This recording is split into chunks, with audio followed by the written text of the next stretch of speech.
En 2006, une affaire hors du commun fit grand bruit dans toute la province. On parlait d'un vol, mais pas n'importe lequel. Selon certaines informations, l'objet volé contenait des formules pharmaceutiques occidentales d'une valeur de plusieurs centaines de millions. La nouvelle se répandit comme une traînée de poudre, au point que le comité provincial prit personnellement l'affaire en main. L'ordre était clair, les voleurs devaient être retrouvés coûte que coûte. Mais pourquoi l'académicien Zhong Nanshan fut-il la cible de ce vol? Et surtout, comment cette affaire allait-elle se conclure? En mai 2006, l'atmosphère dans la ville de Gwangju était électrique. Les habitants remarquèrent très vite que dans presque tous les marchés, les centres commerciaux, les brocantes, et même dans les points de vente d'électroménager d'occasion, un très grand nombre de policiers avaient été déployés. Les rues étaient littéralement encerclées par les véhicules des forces de l'ordre. Des agents menaient une enquête serrée, interrogeant commerçants et passants. Une telle mobilisation policière, aussi inhabituelle que solennelle, attira immédiatement la curiosité des habitants. Tous se posèrent la même question. Qu'est-ce qui pouvait bien pousser les autorités à mobiliser des moyens d'une telle ampleur?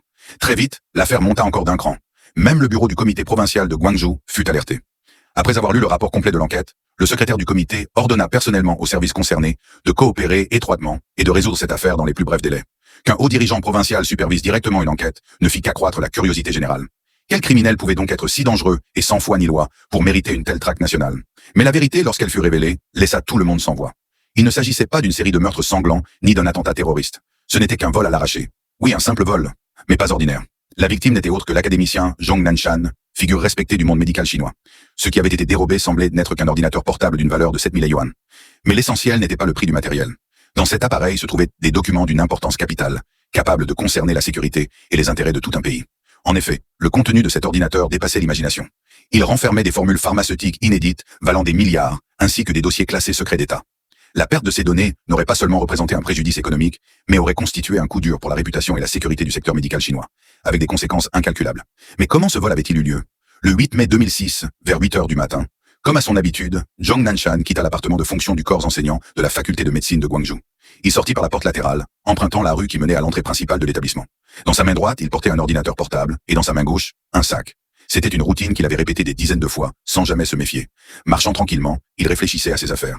Détendu, sans imaginer une seconde qu'il allait être pris pour cible. Mais ce détail anodin fut décisif. L'ordinateur qu'il portait du côté de la rue était bien visible. Pour un regard mal intentionné, c'était une occasion en or. Soudain, un jeune homme s'approcha de lui, comme s'il venait l'aider. D'un geste naturel, il saisit l'ordinateur des mains de Zhong Nanshan. L'académicien, habitué à ce que des étudiants ou des passants le reconnaissent et l'aident à porter ses affaires, pensa qu'il s'agissait encore d'un signe de respect. Il ne s'en inquiéta pas, jusqu'à ce que l'impensable arrive. Le jeune homme bondit aussitôt sur une moto où l'attendait un complice, et en une fraction de seconde, ils démarrèrent à toute vitesse. Le tout n'avait duré que quelques instants. Quand Zhong Nanshan réalisa ce qui venait de se passer, les deux voleurs avaient déjà disparu sans laisser de traces. Avec eux venaient de s'envoler des documents confidentiels d'une valeur inestimable. Zhong Nanshan, accablé, n'eut d'autre choix que de réécrire dans l'urgence son discours prévu pour une conférence, tout en alertant immédiatement la police. La nouvelle, en remontant la chaîne hiérarchique, provoqua un véritable séisme. Les agents qui prirent sa plainte furent stupéfaits en entendant que l'ordinateur contenait de tels secrets.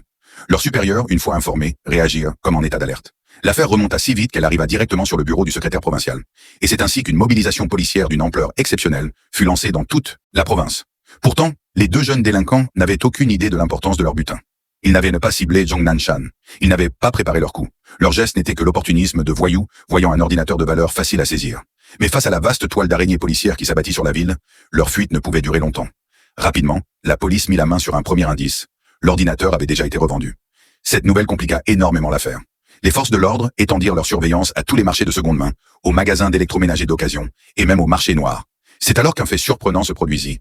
Plusieurs figures du milieu criminel local, apprenant que l'ordinateur appartenait à l'académicien Zhong Nanshan, décidèrent d'unir leurs forces.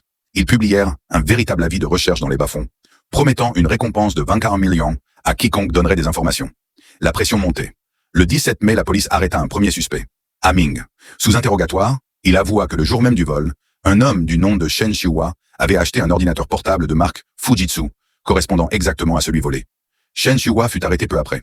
Il admit avoir revendu la machine pour 7300 yuan à un certain Atong. L'enquête s'accéléra. Très vite, grâce à un appel anonyme, la police retrouva l'ordinateur sous une voiture, garée dans une rue de Gwangju. Après vérification par Zhong Nanshan, il s'agissait bien de son appareil, intact, avec toutes les données préservées. Ce fut un immense soulagement. Si les documents avaient été copiés ou détruits, les conséquences auraient été dramatiques. Le lendemain, la police parvint à arrêter les deux auteurs du vol, Huang Shuqi et Huang Hailun.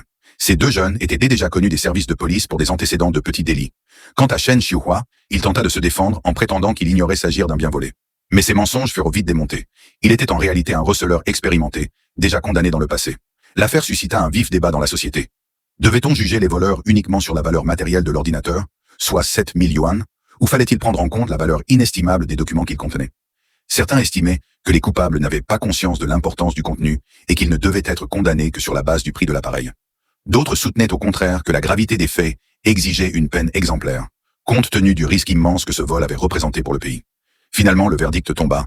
Shen Xiuhua fut condamné à 3 ans et 6 mois de prison, assorti d'une amende de 2000 yuan. Wang Shouqi écopa de 4 ans de prison et 2000 yuan d'amende. Wang Hailun reçut la peine la plus lourde, 5 ans de prison et 2000 yuan d'amende. Ainsi se clôtura cette affaire hors du commun. Ce qui avait commencé comme un simple vol à l'arraché s'était révélé être l'un des cas les plus sensibles et les plus marquants de l'histoire récente de Guangzhou, impliquant non seulement la police, mais aussi les plus hautes autorités politiques.